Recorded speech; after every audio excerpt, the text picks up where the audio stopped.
धृतराष्ट्र क्रंदन कले आखिर लुह पोछिले एवं हे सोन कुमार धृतराष्ट्र कहले वासुदेव कहबी गोटे कथा हाँ कहतु अवश्य कहतु। धृतराष्ट्र कहले देख वासुदेव मोर पुत्र माने कौन पाई मरीगले ताहा मु भल भाव जानी मोर पुआ माने प्रकृत रे मरिबार मूल कारण है समाने निजर पापर ही मरी छंती अर्थात मो पुत्र मानकर पाप ही सेमानंकु मारी देछि सेमानंकर अधर्म ही सेमानंकु नाश करिछि।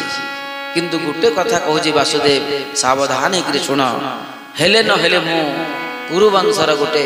संतान एतिकी तो मोर ज्ञान अच्छी आखि न दिसलाई कौन है मु तो समस्तंकर पाद चाप को जानी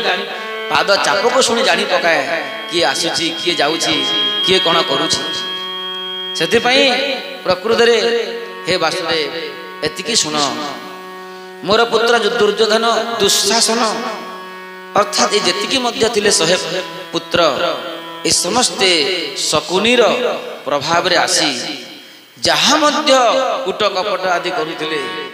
से सब मु जानुथिली आ प्रकृत रे मु केबे मध्य हृदय रु संतुष्ट नथिली। दुर्योधन जहाँ करुथला मु हृदय रु अंतरात्मा रु टिके मध्य मु संतुष्ट नथिली। किंतु गोटे मोर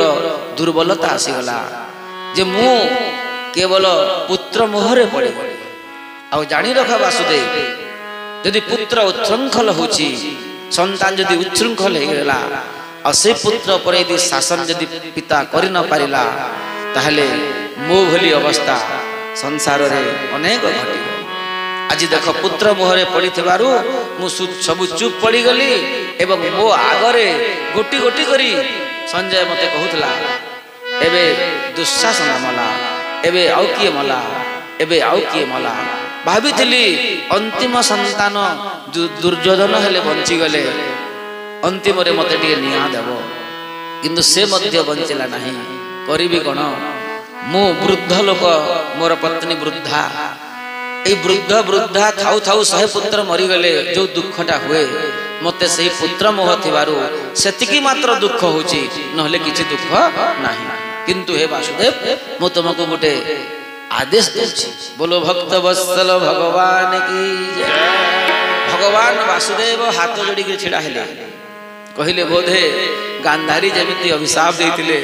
एबे पुनर्बार किछि गोटे सूचना आसीबो